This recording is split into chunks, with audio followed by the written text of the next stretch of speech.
హైడ్రాతోని ఇప్పటివరకే జనాలు చాలా అంటే ఒకలాంటి ఇదిలో ఉన్నారు. అసలు ఏం అవును. జేయాలి? మా పరిస్థితి ఏంది అన్న డైలమాలో పడిపోయారు. అవును. అలాంటిది ఇప్పుడు ఈ 22A అనే యాక్ట్‌ని తీసుకొచ్చి ప్రజలకి మీ ల్యాండ్ ప్రొహిబిషన్‌లో ఉన్నాయని చెప్పడంతోనే కొన్ని ఏళ్ల నుంచెల్లి ఆ ఇంట్లో ఉన్న వాళ్ళు ఇప్పుడు భయభ్రాంతులకు గురవుతున్నారు. దీన్నసలు ఎట్లా చూడాలంటారు? మేడం యాక్చువల్‌గా ఈ 22A అనేది 1908 ప్రొహిబిషన్ రిజిస్ట్రేషన్ యాక్ట్‌లో ఉందొకటి. అంటే అవును. కొన్ని భూములు ఇప్పుడు సీలింగ్ భూములు గావచ్చు, లేకుంటే అసైన్ ల్యాండ్స్ గావచ్చు, వక్ఫ్ భూములు గావచ్చు, తర్వాత దేవాదాయ భూములు గావచ్చు, ఇవన్నీ గూడా ఏందంటే అందులో రిజిస్ట్రేషన్ చేయగూడదు. కరెంట్ ఏంటంటే అంటే జనాలకి ఇది ఎప్పటినుంచో ఉన్న యాక్ట్. అంటే మళ్ళీ ఇప్పుడు ఏందంటే చాలామందికి తెలియదు. అంటే ఈ మధ్యలో మనం 22A గురించి చూస్తున్నాం. అంటే ఒక టోల్ ఫ్రీ నంబర్ గూడా పెట్టారు. ఆ నంబర్ గూడా సరిగ్గా పనిచేయట్లేదని చాలా మంది కంప్లెయింట్‌లొస్తున్నాయి. అంటే ఏందంటే ఇప్పుడు రిజిస్ట్రేషన్ అధికారులకేంటంటే ఏదైతే 22Aలో ఉందో ఆ ల్యాండ్స్ చేయగూడదు.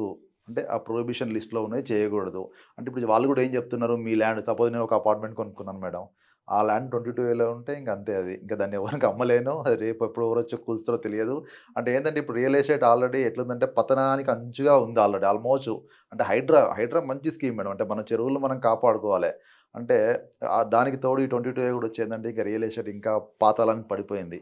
అందులో ఎటువంటి సందేహం లేదు. అంటే చాలామంది కూడా ఏంటి మనం ఏం చేయాలంటే రియల్ ఎస్టేట్‌లో పెట్టుబడి పెట్టాలంటే ఈ 22A ఉంది, హైడ్రా ఉంది. ఎందుకు ఈ డబ్బులు వేస్ట్ చేసుకోవాలి మేము. అదే బ్యాంక్‌లోనో ఎఫ్‌డి ఏసుకున్న వడ్డీకి పావు సేరు వచ్చినా చాలనుకోని చాలామంది కూడా ఏందంటే అటువైపు చూస్తున్నారు. హ్మ్. చాలామంది గూడా ఏందంటే షేర్ మార్కెట్‌లోనో, ఇంకో రకరకాల పెట్టుబడులు చాలా వస్తున్నాయి యాక్చువల్‌గా. అందులో గూడా పెట్టుబడులు పెట్టుకుంటున్నారు. కానీ ఏంటంటే ఇది ఏంటంటే మేడం అంటే ఇది అంటే ప్రాపర్‌గా ఏందంటే మన హైదరాబాద్‌లో ఉన్న వ్యవస్థ చూసినట్టయితే చాలా వరకు గూడా ఇల్లీగల్ లేఅవుట్స్, ఇల్లీగల్ పర్మిషన్‌లు అక్కడ పోయే కార్పొరేటర్ కొంచెం ఇస్తే ఆయన ఒక పర్మిషన్ ఇస్తాడు. మున్సిపల్ కమిషనర్ ఆఫీస్‌లో ఎళ్తే మున్సిపల్ ఆఫీస్‌లో వెళ్తే వాళ్ళొక పర్మిషన్ ఇస్తారు. ఏందంటే అలా చెప్పుకుంటూ పోతే హైదరాబాద్‌లో కరెక్ట్‌గా చూడాలంటే సగం హైదరాబాద్ కాలవుతుంది. అంటే ఇప్పటి వరకి లేనిది అంటే ఇప్పుడు 22A అనేది ఎప్పటినుంచో ఉంది. కానీ 1908 యాక్ట్ అది రిజిస్ట్రేషన్ యాక్ట్. ఆ! ఇప్పుడు ఆ చట్టాన్ని మరి ఇన్ని సంవత్సరాలు 30 సంవత్సరాల పైనే కాంగ్రెస్ ప్రభుత్వం పరిపాలించింది మన అవును. దేశాన్ని మొత్తాన్ని. అవును. అప్పటినుంచెల్లి లేనిది ఇప్పుడు ఆ ప్రభుత్వమే ఈ ఇళ్ళన్నిటికి పట్టాలిచ్చింది. అప్పుడు లేనిది ఇవన్నీ ఇప్పుడు వాళ్ళు ప్రజలు అడిగే క్వెషన్ ఏందంటే ఇన్ని సంవత్సరాల నుంచి లేనిది ఇప్పుడెందుకు మరి మీరు మాకు ఇట్లాంటిది ఒకటి పెడుతున్నారు? మేము ఇన్ని సంవత్సరాలు ఈఎంఐలు కట్టుకొని, అప్పులు తెచ్చుకొని, కట్టుకొని ఇప్పుడిప్పుడే మా అప్పులన్నీ తీరి అంటే 30 సంవత్సరాలు అంటే ఇప్పుడిప్పుడు అప్పులన్నీ తీరి మా ఇల్లు అనుకోని మేము బతుకుతున్నాం. సడెన్‌గా ఇప్పుడు తీసుకొచ్చి ఇట్లాంటివి ఎట్లా మాట్లాడతారు? అప్పుడే అంటే చెప్పాలి గదా! ఒకటి మేడం యాక్చువల్‌గా అంటే ఇప్పుడు ఇప్పుడు అప్పుడు పర్మిషన్ ఇచ్చింది వీళ్ళే. హ్మ్. ఇప్పుడు కూలగొడుతుంది వీళ్ళే. హ్మ్. హ్మ్. మేబీ ఇప్పుడు వాళ్ళకి తెలియదు. చాలా మందికి గూడా ఏంటంటే, చాలా మందికి గూడా రియల్ ఎస్టేట్ పైన అవగాహన చాలా తక్కువ. ఎందుకంటే ఏదో బ్రోకర్‌ల మాటలు నమ్మి వాళ్ళన్నీ జెప్తారు. ఇక్కడ ఎయిర్‌పోర్ట్ వస్తుంది. ఇదంతా క్లియర్‌గా ఉందని జెప్తారు. హ్మ్. కానీ దాని యాక్చువల్ రికార్డ్స్ మీరు పరిశీలించుకోవాలి. ఎప్పుడైతే ఒక ఇల్లు కొన్నికి చాలా మంది గూడా ఏం చేస్తారంటే, కోట్లల్లో ఖర్చు పెడతారు. ఒక రూ. అవును. 2000 లాయర్‌కి ఇవ్వలేరండి. హ్మ్. ఎందుకు డబ్బు ఖర్చు అనుకోని 2,00,00,000 మునుగుతారు తప్ప రూ. 2,000 లాయర్‌కి ఇవ్వరు. ఎందుకంటే నాకు చాలా మంది లాయర్స్ చెప్పారు. శ్రీధర్ ఇట్లా కొనుక్కోనికొస్తారు. కానీ మాకొక లీగల్ ఫీస్ ఇచ్చి, లీగల్ వెరిఫికేషన్ 2 సార్లు చేసుకోరు అని. అంటే నేనొక ఎగ్జాంపుల్ చెప్తాను. నేను బెంగుళూరులో ఒక ప్రాపర్టీ కొన్నప్పుడు ఒక లాయర్ దగ్గరికెళ్ళాను నేను. ఎళ్తే ఒక లాయర్ కొనొద్దన్నాడు. ఒక లాయర్ కొనమన్నాడు. అంటే నేను మల్టిపుల్‌గా వెరిఫై చేసుకున్నాను. సరే ఓకే. అవును. అంతే చేసుకోవాలి మల్టిపుల్‌గా ఖచ్చితంగా. చేసుకోండి. అంటే ఒక లాయర్‌కు మేబీ అంతా కొంచెం ఐడియా ఉండకపోవచ్చు. అంటే లాయర్‌లకైనా వీళ్ళకు బ్రోకర్‌లకు ఉంటది. వాళ్ళకి తెలుసు. హ్మ్. కానీ ఏందంటే వాళ్ళ వాళ్ళ కమిషన్ కోసమో, వాళ్ళ స్థలాపేక్ష కోసం వీళ్ళు అమ్మిస్తున్నారు. అంటే ఇది యాక్ట్ ఎప్పటినుంచో ఉంది అట. అసైన్ భూములు కొనకూడదు, వక్ఫ్ భూములు కొనకూడదు. ఇప్పుడు ఉప్పల్లో ఒక ఏరియా మొత్తం ఒక వందల ఎకరాలు వక్ఫ్ భూములున్నాయి. అవన్నీ మరి రిజిస్ట్రేషన్ అయిపోయినాయి వాళ్ళకు. మళ్ళీ ఇప్పుడు కొత్తగా రిజిస్ట్రేషన్ కావట్లేదు. అంటే ఇవన్నీ మన భూ చట్టాల్లో ఉన్న లోపాలు మేడం. ఫస్ట్ వీటిని మనం సరిజేయాలి. ఎందుకంటే మనం చాలా సార్లు చూసినాము. ఒకటే ప్లాట్‌లో ఇద్దరికి, ముగ్గురు కూడా రిజిస్ట్రేషన్ అయినాయి. హ్మ్. అంటే ఫస్ట్ మన భూ చట్టాలు అంటే ల్యాండ్ రికార్డ్స్ సరిగ్గా ఉండవు. ల్యాండ్ రికార్డ్స్, రెవెన్యూ చట్టాల్లో చాలా లోపాలు. ఇయన్నీ లోపాలను అనుకూలంగా చేసి ఈ మోసాలనేవి జరుగుతున్నాయి. అంటే ఫస్ట్ గవర్నమెంట్ కూడా ఏం చేయాలంటే ఇవన్నీ సరిజేయాలి. సరిజేసిందంటే ప్రజలకు లేకుంటే కొనేవాళ్ళకు, అమ్మే వాళ్ళకు ప్రాపర్ గైడెన్స్ ఇవ్వాలి. అంటే హ్మ్. ఇప్పుడు రిజిస్ట్రేషన్ ఆఫీసర్స్ కూడా ఉంది. వాళ్ళెళ్తే రిజిస్ట్రేషన్ అవసరమైతే చార్మినార్ కూడా రిజిస్ట్రేషన్ చేస్తారు. మనం చూసినాం గూడా. చ లేదు లేదు. మేడం ఇది real I'm talking real fact. హ్మ్. అవసరమైతే చార్మినార్‌ను లేకుంటే ఇంకేంది మన సాలార్జంగ్, గోల్కొండ ఫోర్ట్ గోల్కొండ అంటారు. ఫోర్ట్ కూడా రిజిస్ట్రేషన్ అవుద్ది. అవుద్ది. ఇప్పుడు కూడా నేను చెప్తున్నా కదా! మనం ఏంటంటే రిజిస్ట్రేషన్‌లో ఉన్న లోపాల చట్టాలు. ఇప్పుడు 22 అనేది కూడా మంచిదే అది. ఎందుకంటే చాలా వరకు మన వక్ఫ్ ల్యాండ్ మనం కాపాడుకోవాలి. మన అంటే ఇప్పుడు ప్రజలు అడిగేదేంటంటే ఇన్ని ఫస్ట్ నుంచెల్లి అంతే ఉండాలి గదా! ఇప్పుడు ఫస్ట్ నుంచెల్లి లేదు అంతే మేడం. ఆ చట్టం ఉండకుండా ఇప్పుడు కాదు యాక్చువల్‌గా. ఆ! ఇప్పటిది కాదు. ఇప్పటిది చాలా గాదు. పాతది. పాతది. మరి మళ్ళీ ఇప్పుడు రిజిస్ట్రేషన్ ఎట్లా చేసిందని జెప్పి వాళ్ళు అదే అడుగుతున్నారు. చెప్తున్నా ప్రజలు కదా మేడం. ఇప్పుడు అడుగుతున్నారు. చాలామంది ఇప్పుడు హైడ్రాలో గూడా ఇల్లు కోల్పోయిన వాళ్ళేం చెప్పారు, హ్మ్. ఈ కాంగ్రెస్ గవర్నమెంట్ అప్పుడు మాకు పర్మిషన్ ఇచ్చింది. మళ్ళీ కాంగ్రెస్ గవర్నమెంటే కూలగొట్టిందని జెప్పారు. హ్మ్. ఇప్పుడు కోర్టులు గూడా చాలా వరకు గూడా ఏందంటే మేబీ చెప్తున్నాయి గూడా. ఎందుకంటే అసలంటే ఒకటి ఏం డిసిషన్ అంటే పోనీ కట్టుకున్న వాళ్ళకి అట్‌లీస్ట్ ఎగ్జంప్షన్ ఇవ్వండి. అంటే నా సామాజికవేత్తగా నా ఉద్దేశ్యం ఏంటంటే, నా విజ్ఞప్తి ఏంటంటే గవర్నమెంట్‌కి గూడా మీరు కట్టుకున్న వాళ్ళని కూల్చకండి. ఎందుకంటే వాళ్ళు నిరాశ్రులు అయితారు గదా! కనీసం హ్మ్. అట్‌లీస్ట్ ఇప్పటి నుంచి మీరు అది ఫాలో జేయండి. హ్మ్. కానీ అట్లా కాదు, నేను పాత ఇప్పుడు చాలామంది గూడా అపార్ట్మెంట్‌లు ఎక్కడ అమీన్‌పూర్ చెరువులో కట్టుకున్నారు. అదంతా చెరువు. అదంతా హైడ్రా స్థలం. వాళ్ళందరిని కూలగొడుతున్నారు. కూలగొడితే ఏంటంటే ప్రజలు భయభ్రాంతికి గురయ్యి ఇక రియల్ ఎస్టేట్‌లో పెట్టుబడులు పెట్టడం మానేశారు. అంటే 99,00,000 ఎకరాలు ఇప్పుడు వాళ్ళు 22A కింద చూపెడుతున్నారంట. అవును. అంటే అన్ని లక్షల ఎకరాలంటే ఏంటన్నట్టు అసలు తెలంగాణ మొత్తం మీద మేడం ఒకటి అంటే ఎన్ని ఎకరాలు చూపెట్టినా రికార్డుల ప్రకారం మన రెవెన్యూ చట్టం ఎంత దరిద్రంగా ఉందంటే దరిద్రంగా ఉంది. అసలు ఎంత ఒక్కో ఇల్లు ముగ్గురికి చేయడం ఏంటి మేడం యాక్చువల్‌గా.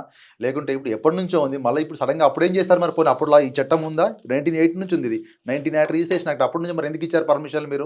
అంటే ఆ రోజు నిజంగా. మీరు పర్మిషన్‌లు ఇస్తారు, ఈరోజు కూలగొడతారా? అది తప్పు కదా! ఇప్పుడు ఆ రోజు పర్మిషన్ ఇవ్వద్దు మీరు. మాకు జనాలకు తెలియదండి. ఇప్పుడు నాకు అంత ఐడియా లేకపోవచ్చు. ఇంకొకరికి ఐడియా లేకపోవచ్చు. కానీ ఇప్పుడు రిజిస్ట్రేషన్ అధికారులకు అంటే వాళ్ళేందంటే రిజిస్ట్రేషన్ అధికారులకు డబ్బులకు కక్కుర్తిపడి, వాటికి కక్కుర్తిపడి రిజిస్ట్రేషన్‌లు చేస్తారు. ఎలాంటి ల్యాండ్‌లని వీళ్ళు రిజిస్టర్ చేస్తారు. ఇప్పుడు మనం వాళ్ళు గూడా అనుకున్నాం అంటే గదా! ఇప్పుడు హ్మ్. అవసరమైతే చార్మినార్ చేస్తారు, సలార్ జింగ్ చేస్తారని. మరి అవన్నీ జరిగినాయి గదా! అలాంటి వాటి వల్లే అప్పుడు గూడా ఉంది. వాళ్ళేంటంటే అంత పట్టించుకోక లంచాలకు, కక్కుర్తికి అలవాటు పడి సామాన్య జనాలను ఇబ్బంది పెడుతున్నారు అంటే ఈరోజు. ఇప్పుడు చాలా వరకు వీళ్ళు అప్లికేషన్ పెట్టుకోండి.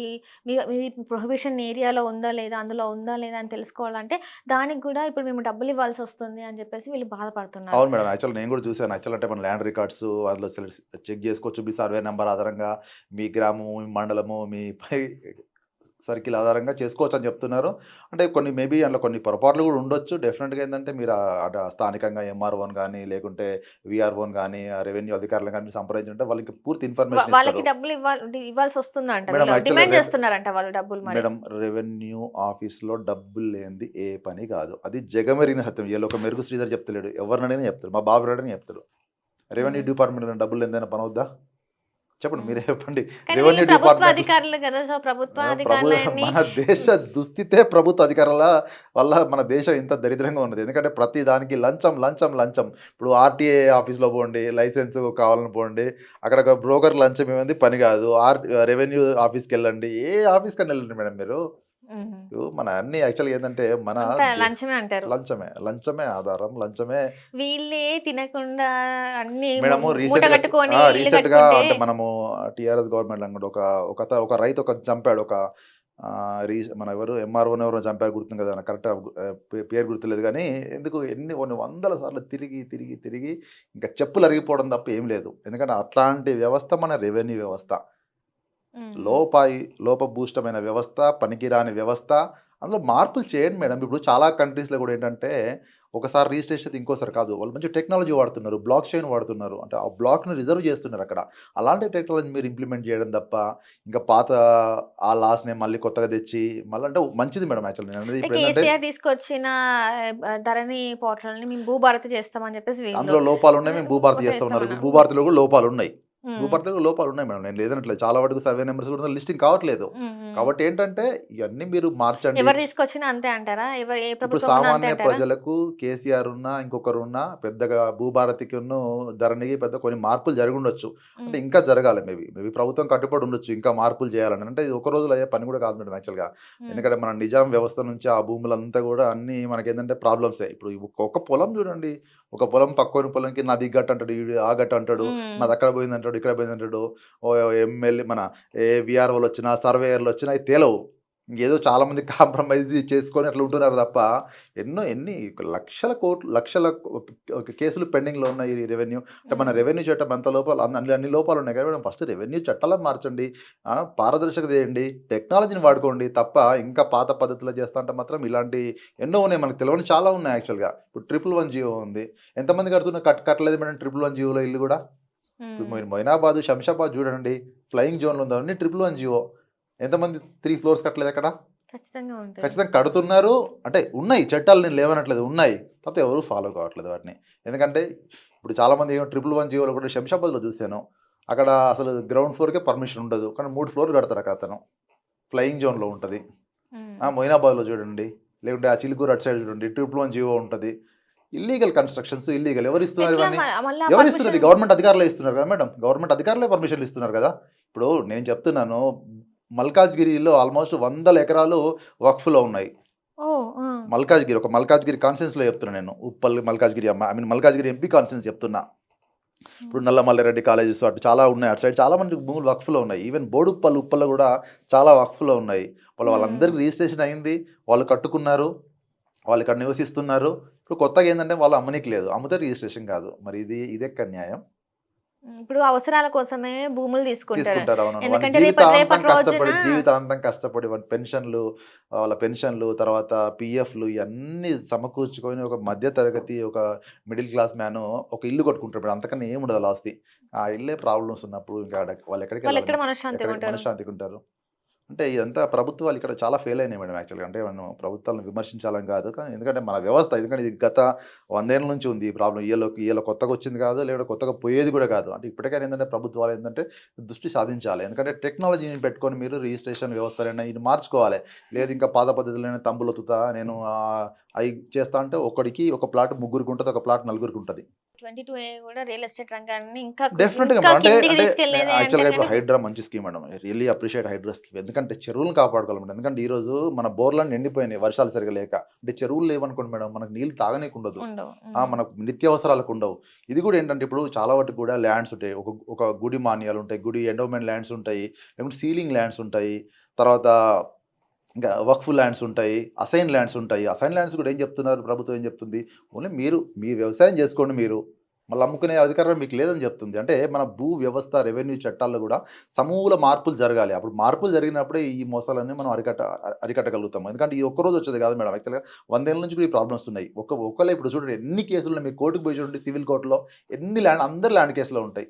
ఇప్పుడు దీనివల్ల ప్రజలు పాత ఎట్లాంటి ఇబ్బంది పడుతున్నారంటారు? ఇప్పుడు ఇబ్బంది మీకు ఇబ్బందే. ఎందుకంటే ఇప్పుడు నేనే ఒక అమీన్‌పూర్‌లో ఒక ఇల్లు కట్టుకుంటున్నాను అనుకోండి. నా అపార్ట్‌మెంటే అక్కడ చెరువులలో ఎక్కడ పడితే అక్కడ కట్టేసినారు. హ్మ్. ఆ రోజు ఉందని ఇప్పుడు నేను అమ్మలేను కదా! ఇంకది. హ్మ్. అంతే జనాలకి ఇబ్బంది పడాలి తప్పదు. ఇంకా తప్ప ఎందుకంటే అప్పుడు అంటే చాలా మందికి కూడా ఏంటంటే దీనివల్ల ప్రభుత్వానికి ఎఫెక్ట్ పడుతుందంటారా? పడదంటారా? ఇక ప్రభుత్వానికంటే మేడం యాక్చువల్‌గా ప్రభుత్వం ఏం చేయాలి ఎప్పుడైనా ఉన్న లాస్‌ని అమలు చేయాలి అంతే వాళ్ళు. ఇప్పుడు వాళ్ళేంది ఇప్పుడు ఇదేమో కొత్తగా ఇయ్యాల 2027లో వచ్చిన లా కాదిది. హ్మ్. రిజిస్ట్రేషన్ యాక్ట్ 1908 నుంచి ఉన్నది. మనం దాన్ని దాన్ని దాన్ని అదొచ్చింది ఈరోజు. కాబట్టి ఏంటంటే, మీరు ప్రొహిబిషన్ లిస్ట్‌లో ఉంటే మీరు వెరిఫై చేసుకోండి. మీ లోకల్ రెవెన్యూ అధికారులతో గాని, లేకుంటే ఆన్‌లైన్‌లో కూడా పెట్టినారని చెప్తున్నారు. ఒక టోల్ ఫ్రీ కూడా పెట్టింది సరిగ్గా పనిచేయట్లేదు అన్నారు కానీ, మేబీ పనిచేస్తుండొచ్చు ఈరోజు. హ్మ్.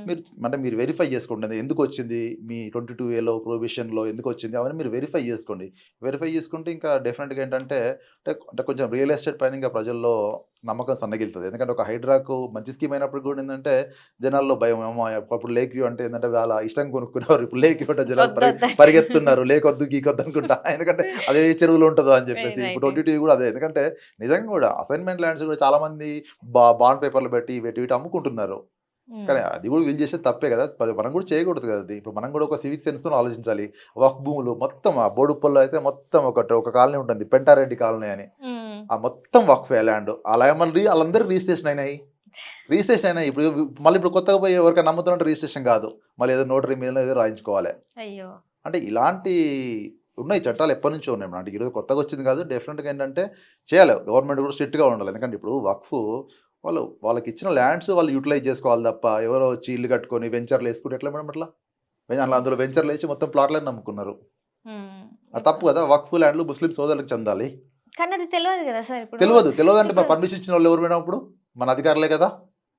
కానీ ఇప్పుడు, పర్మిషన్ ఇచ్చి ఇప్పుడు ఆ పర్మిషన్ ఇచ్చింది అధికారులు, ఆ! తెలియకుండా కొన్నది ప్రజలు. ప్రజలు. కానీ అధికారులకి ఏం అవ్వట్లే. లాస్ ఏం జరగట్లే. ఆ కానీ న్ కొన్న ఇప్పుడు ప్రజలు లేదు మేడం. మాత్రం అంటే లాస్ జరుగుతుంది అంటే గదా! నేనేం చెప్తా అంటే ఒక సామాజికవేత్తగా ఏం చెప్తా అంటే ఆ అధికారులను శిక్షించాలి. అవసరమైతే ఈ డబ్బు వాళ్ళ దగ్గర కలెక్ట్ చేయాలి. అప్పుడే వాళ్ళకి తగిన బుద్ధొస్తది. ఇప్పుడు పర్మిషన్ ఒక మున్సిపల్ కమిషనర్ వచ్చి నాకు పర్మిషన్ ఇచ్చిపోయిండు. అది వక్ఫ్ ల్యాండ్‌లో ఉంది. మరి ఆయన తప్పు కదా! ఆళ్ళని రీకాల్ చేయండి ఫస్ట్ ఎవరిచ్చారో ఆ పర్మిషన్ వాళ్ళని రీకాల్ చేయండి. రీకాల్ చేసి వాళ్ళను దోషులుగా పెట్టండి. అప్పుడు కదా జనాలకు న్యాయం జరిగేది. లేదు వాళ్ళని వదిలేస్తాం వీళ్ళు ఇల్లు కూలగొడతాం అంటే డెఫినిట్‌గా తప్పే అది.